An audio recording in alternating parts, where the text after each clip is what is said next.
Olá! Continuamos caminhando em nossa introdução específica, que é o constitucionalismo, e nesse episódio já estamos no ano 1000 de nossa era e vamos ver como fizemos para decidir quem manda e como manda com A Razão Contra-Ataca, primeira parte. E para você que está chegando agora, seguem na descrição do vídeo os links para conferir os 4 episódios anteriores. Recomendo que assista-os antes desse vídeo para seguir passo a passo a nossa história da cidadania. Vamos lá? Muito bem. Nos primeiros episódios, continuamos procurando saber como a regra constitucional por excelência, a que diz quem manda, foi sendo moldada através do tempo. E vimos sobre as tecnologias políticas totalizantes, como a doutrina da cristandade europeia fixou uma ideia que fechava todas as formas de variação. Eu digo totalizante porque, como é de costume nessas doutrinas abrangentes, ela teve a pretensão de fechar o entendimento da vida, da liberdade e das coisas do mundo em cima de uma totalidade de sentido. Mas vimos também o impacto causado pela invasão árabe, que causou estragos irrecuperáveis naquela pretensão de totalidade.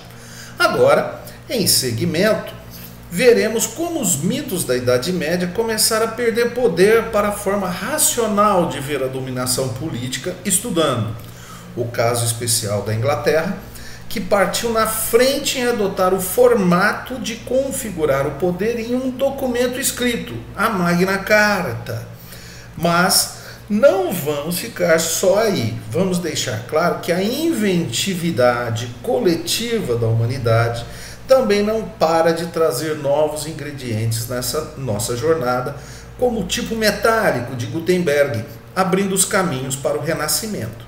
E ainda temos novas ideias sobre o poder, com Maquiavel destacando a ética da política, Galileu questionando as verdades eternas da igreja e fora outros personagens importantes nessa nossa incrível jornada, chegando a Descartes, abrindo de vez as portas da modernidade. Seguimos então alvissareiros nessa nossa história da cidadania.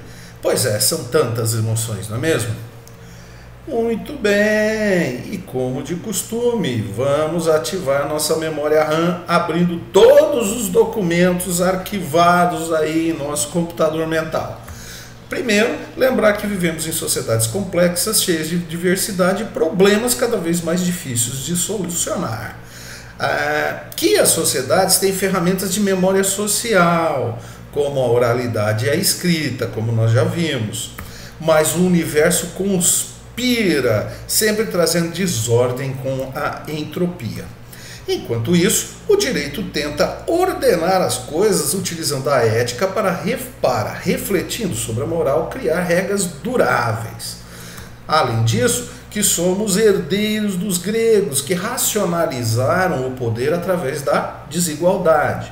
Essa mesma desigualdade que foi utilizada pelos romanos para estruturar um sistema de poder, para determinar quem pilota o Estado, e que a força é um dos elementos dos quais o poder não pode abrir mão. Mas o cristianismo trouxe a ideia de igualdade, uma ideia tão forte que alterou as estruturas de poder da época, restaurando a importância dos mitos para ordenar a sociedade e controlar as liberdades, através do quê? Do monopólio das informações e das versões sobre a realidade, contando com a conveniente colaboração de seres sobrenaturais, incutindo medo nas pessoas, para edificar o quê? Uma estrutura de poder baseada na hierarquia. Um ecossistema político que sofreu forte abalo com o contato com outra cultura, a dos árabes.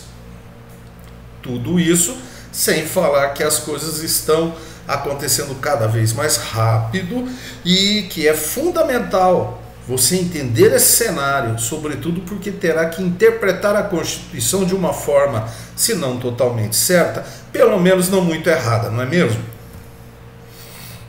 Então, vamos nessa, vamos encarar logo esse eito que tem muita coisa pela frente.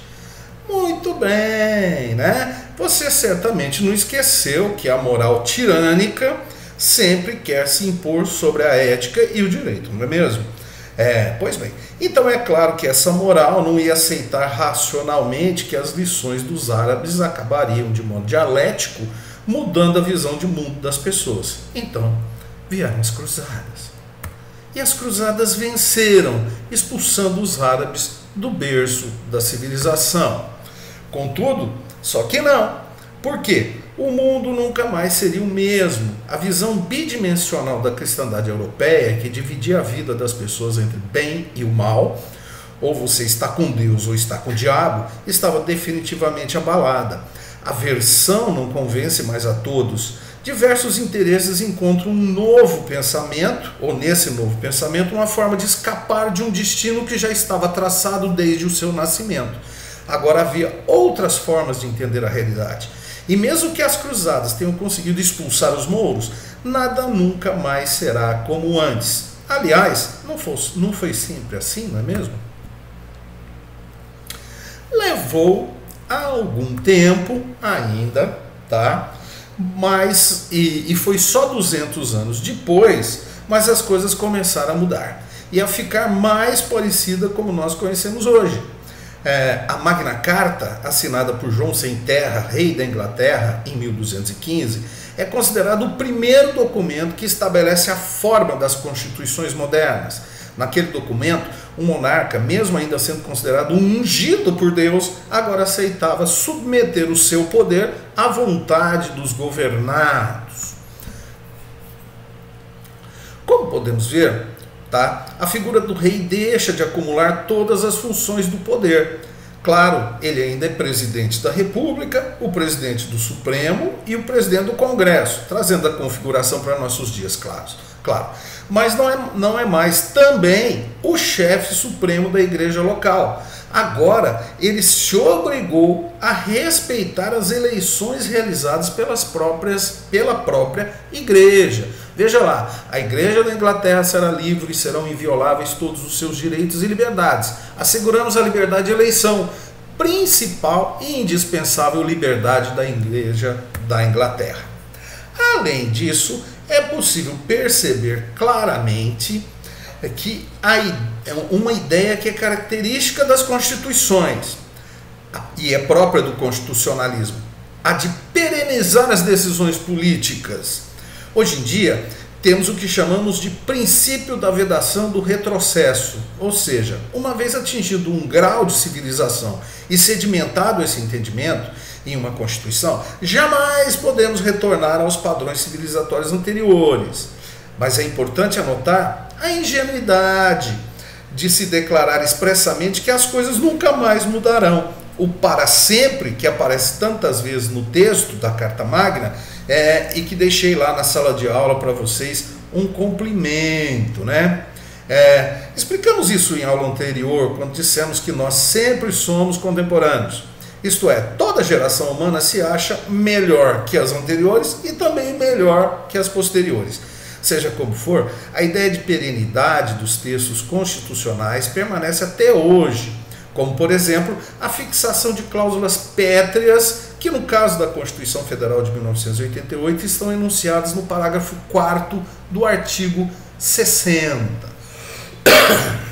Como podemos ver, a Carta Cidadã, ao tratar sobre as formas de como poderá ser emendada, ou seja, modificada pelo Congresso Nacional, ela mesma impede a deliberação que pretenda abolir o quê?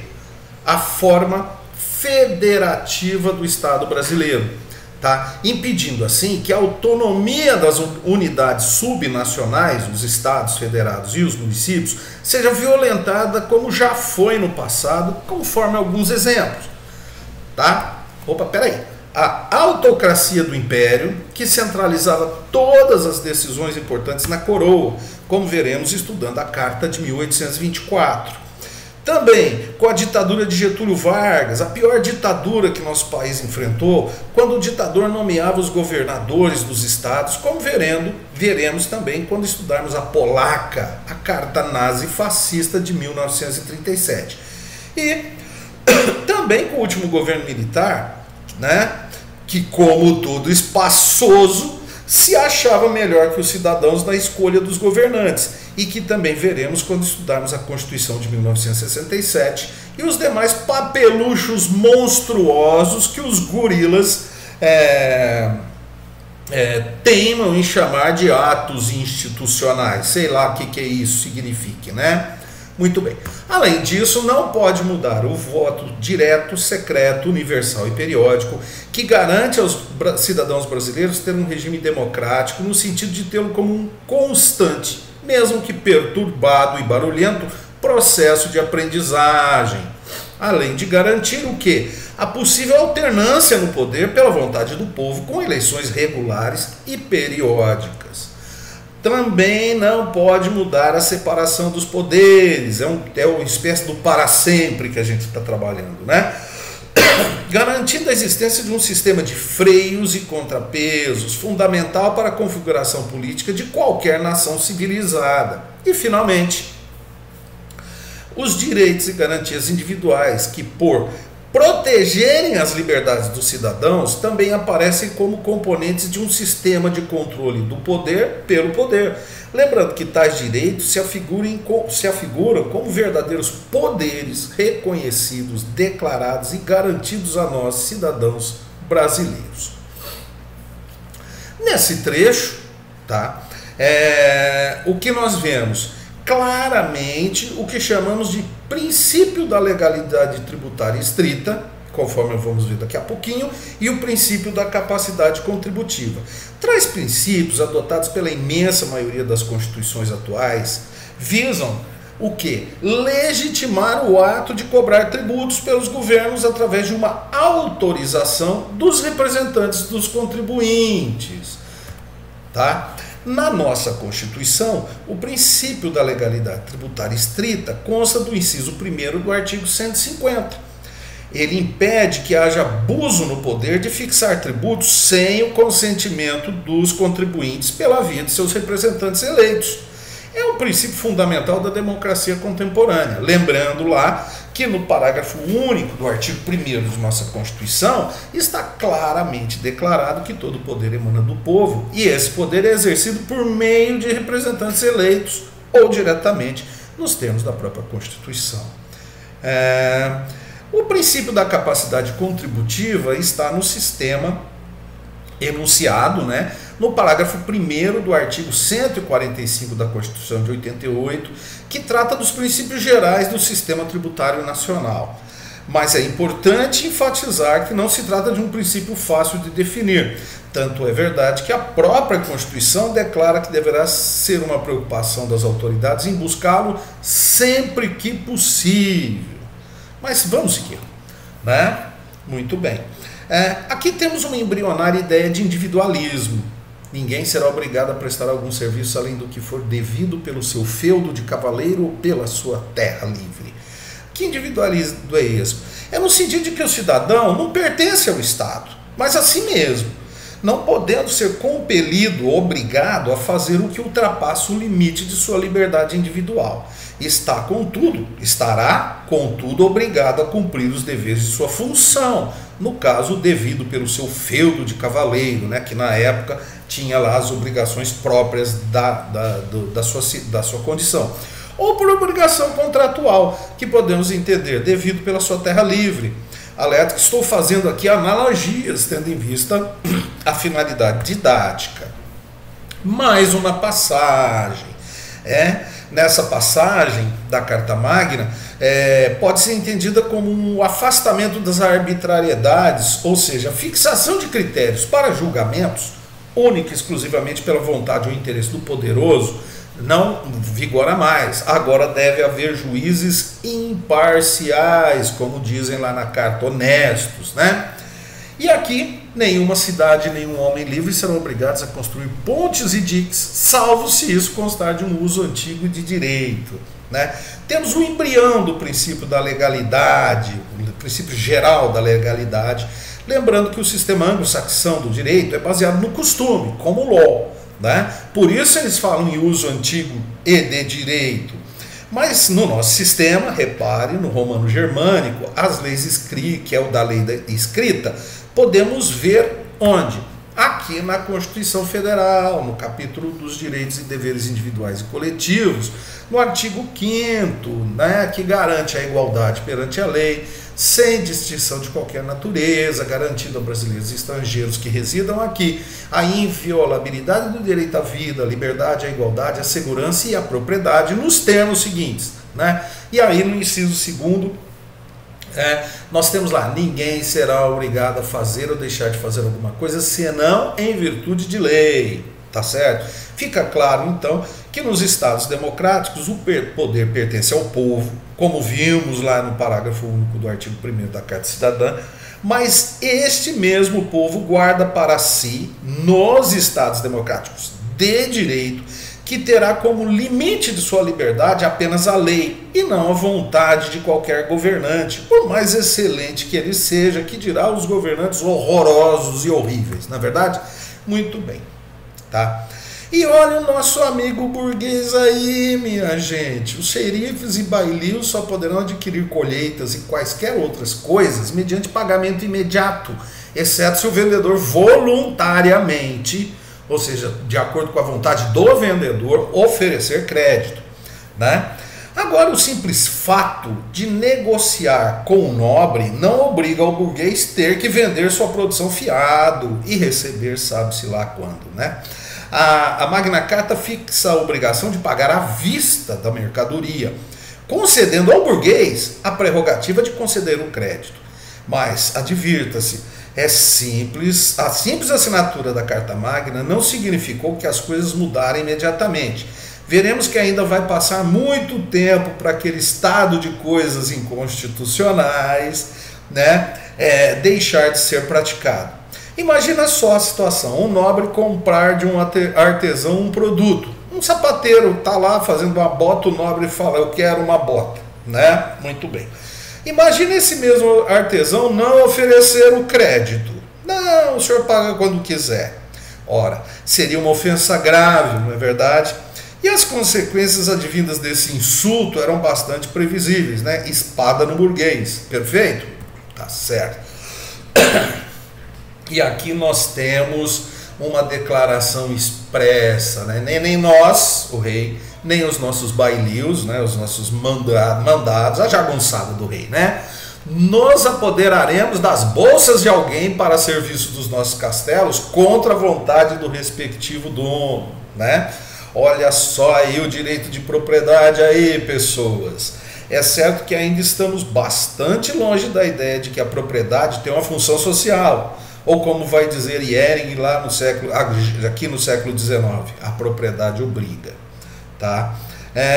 E como podemos notar, a Carta Magna, né, apesar de ter mais de 800 anos, já começou a estabelecer o formato jurídico do Estado, limitando o poder do governante pelo reconhecimento da existência de direitos fundamentais.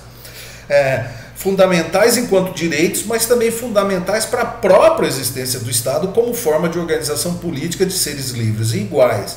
Mais ainda, lembrando que estamos longe desse ideal. Seja como for, a Carta Cidadã garante o direito de propriedade, indicando que ela terá sua função social, mas que também a lei estabelecerá o procedimento para desapropriação, para quando o Estado toma a propriedade do particular, que será por necessidade ou utilidade pública ou interesse social, mediante justa e prévia indenização, tá certo? Você fizer a lembrança com não poderão tomar a bolsa contra a vontade do respectivo dono, nós entendemos claramente esse processo. Muito bem. Ainda temos aqui o direito fundamental de todo Estado decente, né, que não escraviza seu povo pela simples vontade do governante, tá certo? O poder é limitado pelas leis, tá certo? Nenhum homem livre será detido ou sujeito à prisão ou privado de seus bens, senão mediante um julgamento regular pelos seus pares, pelos seus iguais, ou de harmonia com as leis, conforme as leis, né? E aí temos o que podemos chamar que essas ideias são adotadas pelo constitucionalismo de hoje, não é? A inafastabilidade da apreciação judicial, tá certo? O inciso 35 do artigo 5º deixa claro que a lei não excluirá da apreciação do Poder Judiciário lesão ou ameaça do direito. Ou seja, não dá para ter uma lei dizendo assim, não, isso aqui não vai para o judiciário, não, deixa que eu que mando, aqui eu que resolvo. Não, isso aí é coisa de animal, né? Não é coisa de gente civilizada. Muito bem?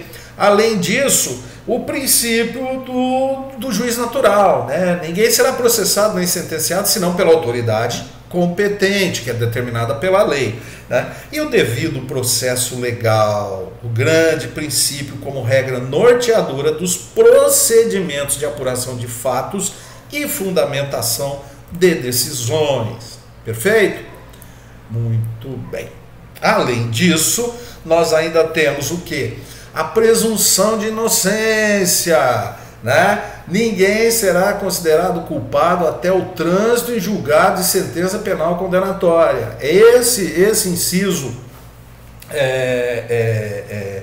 ai meu Deus, 57, né?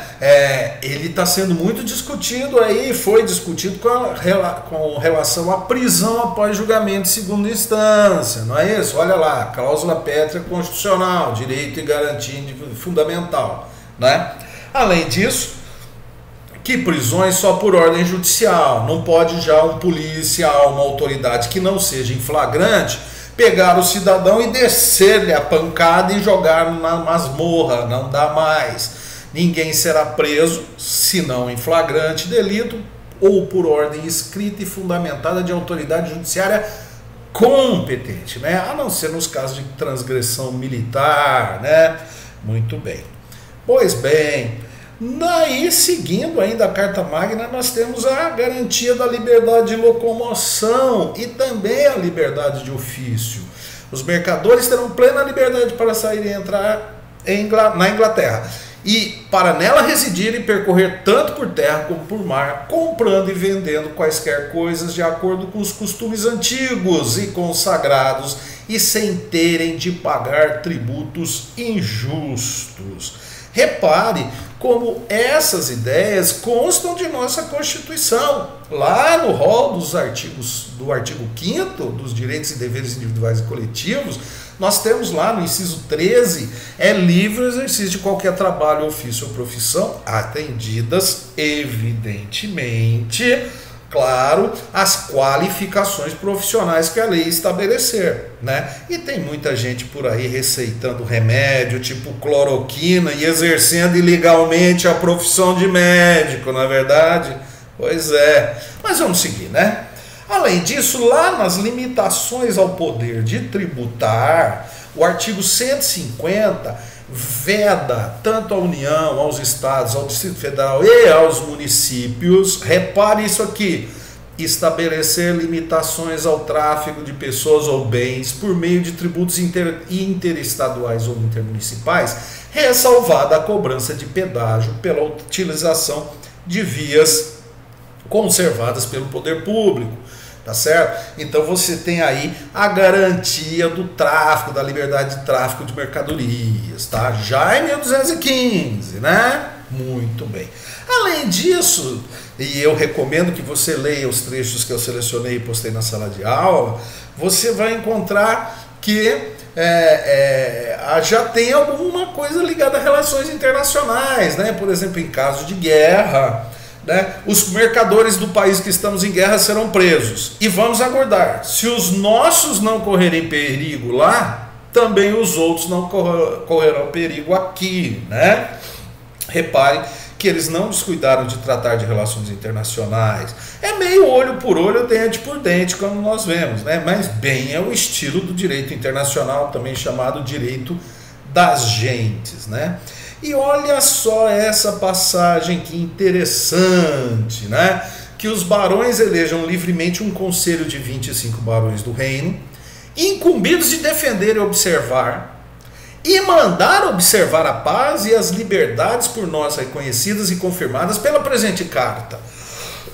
O que nós podemos entender aqui? Que nós estamos diante de um embrião do que chamamos hoje de controle de constitucionalidade, que é uma forma jurídica de submeter a vontade daqueles que detêm o poder à vontade da Constituição e não à vontade deles.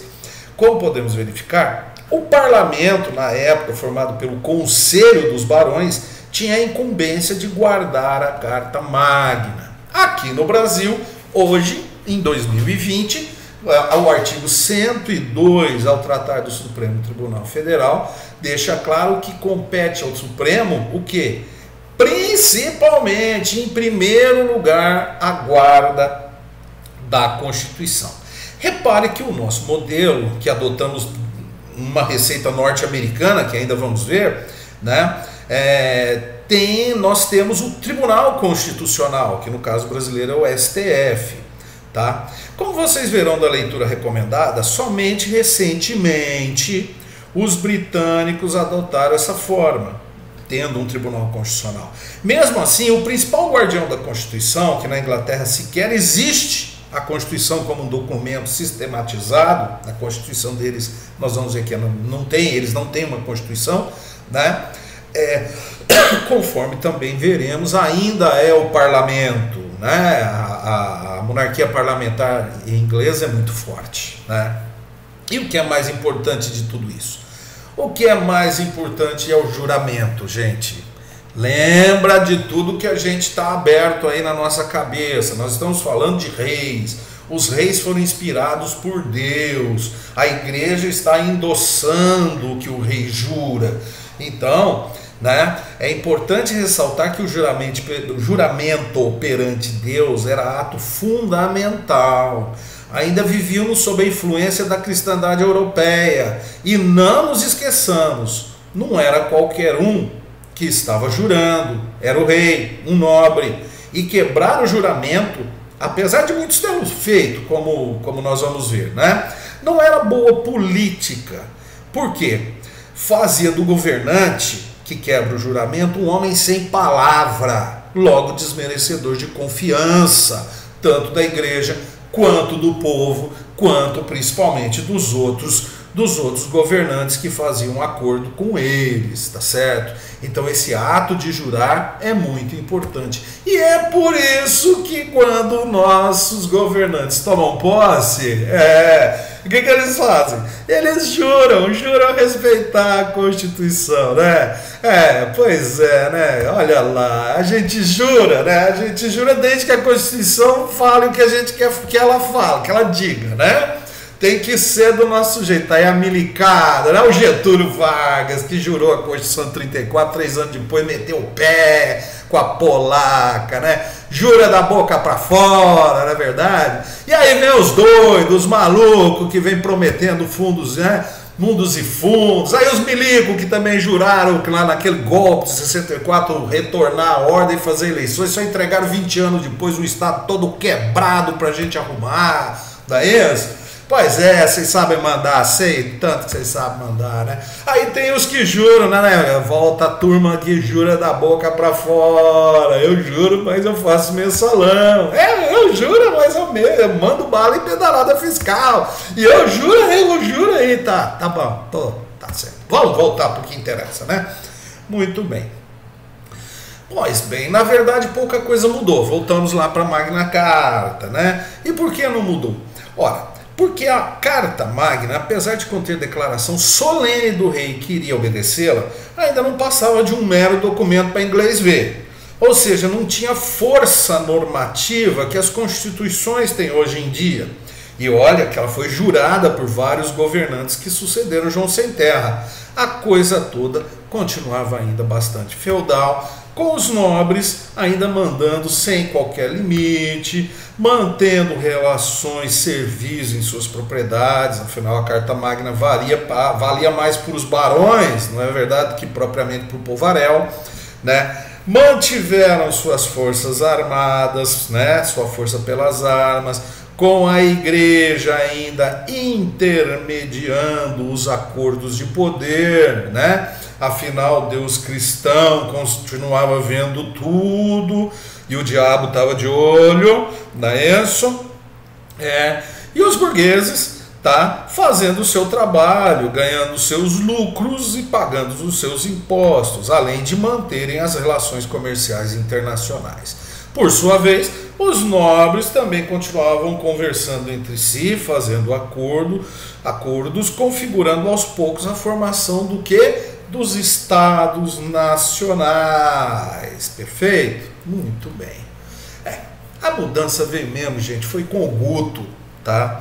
Guto? Que Guto? Isso mesmo, Gutenberg, que era relojoeiro, acabou inventando os tipos metálicos, tá? Com os tipos metálicos, e é bom lembrar que antes da prensa de Gutenberg, os livros que continham conhecimento eram copiados um a um nos mosteiros, a cargo da igreja e ainda sob a influência das glosas. Perfeito? Mas com a invenção de Gutenberg, os livros tornaram-se baratos, mais acessíveis, porque os livros copiados à mão, feitos um a um, eram verdadeiras obras de arte, eram caríssimos, não era para qualquer um, né? Mas com a prensa de Gutenberg, eles passam a ser acessíveis às pessoas. Daí que até os filhos dos burgueses começaram a poder estudar, né? Começam a ser abertas outras academias, outras escolas, porque até então, sobre as ordens de São Tomás de Aquino, era a igreja que tinha o privilégio de ler, escrever e ensinar, né? Por sua vez, os editores também foram se livrando das glosas. Não, eu preciso publicar a Bíblia aqui, eu não posso publicar essa montoeira de palavra aqui não, vai ficar muito caro o livro, né? E o pensamento se espalhou, tornando-se acessível a mais e mais pessoas. Era um caminho sem volta. Estava preparado o cenário para o quarto poder, que nós vamos falar pela primeira vez agora, a comunicação de massa. Muito bem. Além disso, gente, o mundo agora é tridimensional, tá? Os gênios do Renascimento alteram completamente a nossa visão de mundo ao adotarem a perspectiva em suas obras, tá? Tanto isso é verdade que muitas pessoas, quando viam de frente a famosa pintura de Leonardo da Vinci, tá? A Santa Ceia, né? Muitas dessas pessoas, tá? Duvidavam que fosse possível estar no plano, que era impossível uma obra. Repare bem, Cristo está no centro, toda a visão leva a Cristo, tá? Existe uma noção de profundidade lá no fundo, longe, as montanhas, você percebe, tá? As pessoas não acreditavam nisso, né? E aí, com certeza, muda. Nós passamos a pensar em perspectiva, tá? Muitos diziam assim: isso não pode ser obra de um homem, não é possível, né? E nada mais, nada menos que o esquema de perspectiva que a pintura moderna usa tão tranquilamente, né? Veja bem, o que interessa agora é que não há mais somente duas vias, ou o bem ou o mal, né? O conhecimento se espalha, a entropia age, as pessoas anseiam por liberdade e igualdade, e o mundo vira do avesso. Os mitos, fruto da repetição irrefletida, começam a ser deixados de lado, vão sendo jogados como lendas que não merecem crédito. A figura do demônio já não assusta todo mundo, não assusta, porque o contato com outras culturas, eles sabem que o demônio não é um ser universal, mas uma criação, né? E as pessoas começam a usar, experimentando a liberdade de pensamento, tá? E não adianta. Tá aí, vem o Lutero, Martinho Lutero começa a questionar as imposições unilaterais da igreja e inicia a reforma protestante. Abre caminho para Calvino e muitos outros protestantes. A razão começa a se impor. A Bíblia precisa ser impressa na língua das pessoas. As pessoas têm o direito de ler a Bíblia, entender a Bíblia e interpretar livremente as Escrituras, né? E a entropia continua lá. Maquiavel, né, racionaliza a política com a célebre obra O Príncipe, né? A política deve ser entendida e praticada de forma objetiva e circunstancial, tá? Não é com base em ideais. Veja bem, a política então retoma um modo de ver romano. Ela é a arte de conseguirmos viver juntos. Na sua prática, são afastados os juízos éticos ideais, do mundo do dever ser, e passa a ver as relações de poder como elas efetivamente são, ligadas ao mundo do ser. E aí vem, mas ninguém segura mesmo, né? Na Inglaterra, Sir Francis Bacon adota o método científico. A verdade não deriva, repare, a verdade não deriva daquilo que a gente crê. A verdade não é aquilo que a gente quer que seja, né? E muito menos daquilo que a igreja diz que é a realidade, mas de fatos que independem de nossa vontade e de nossa fé, que são organizados, né? Que são verificados, né? E a mudança, né? Veja lá René Descartes com o seu discurso sobre o método, né? Não há nada no mundo que esteja melhor repartido do que a razão. Todos estão convencidos que a tem de sobra, né?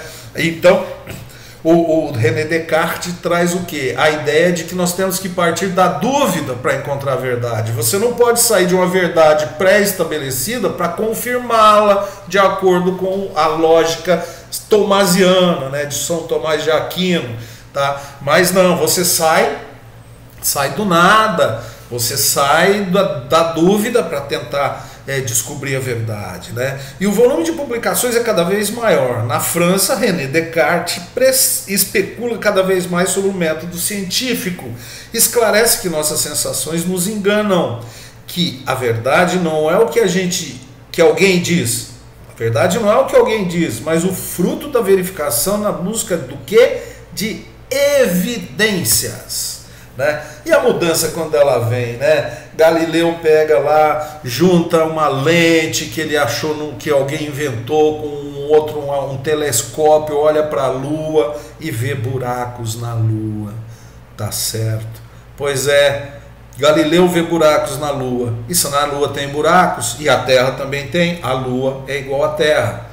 Nosso satélite preferido, até porque é o único que nós temos, não pertence a um mundo divino só atingido pela alma. É possível andar na Lua. É possível andar, né? Então, olha só, se a igreja não está sempre certa, onde mais terá errado?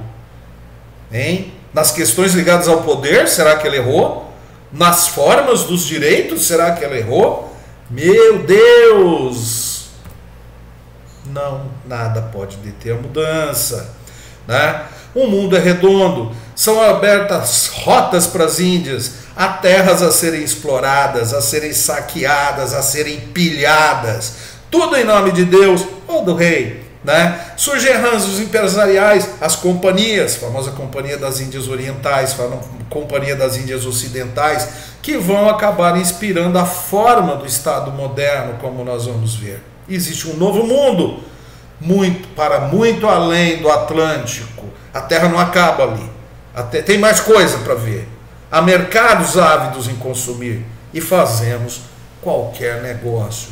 Agora, o capitalismo se reforça, estamos agora, a vida está na velocidade das mercadorias. E quem manda, evidentemente, não vai ficar na frente do trem achando que vai pará-lo. Vai pegar uma bela de uma carona, como nós vamos ver.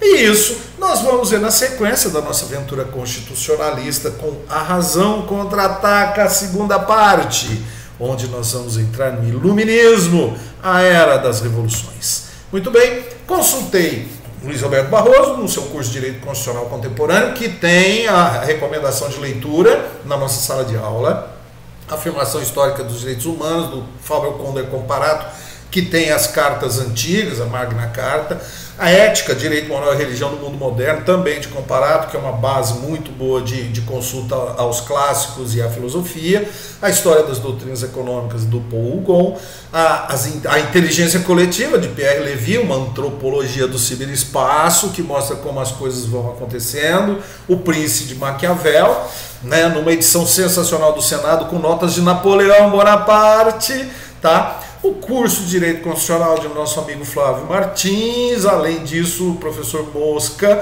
e Gaston Butol a História das Doutrinas Políticas, John Rawls, História da Filosofia Moral, e o meu trabalho, Cibercultura Comunicativa, Estado, Democracia e Governo Eletrônico, além de Cesare Vivante, Instituições de Direito Comercial.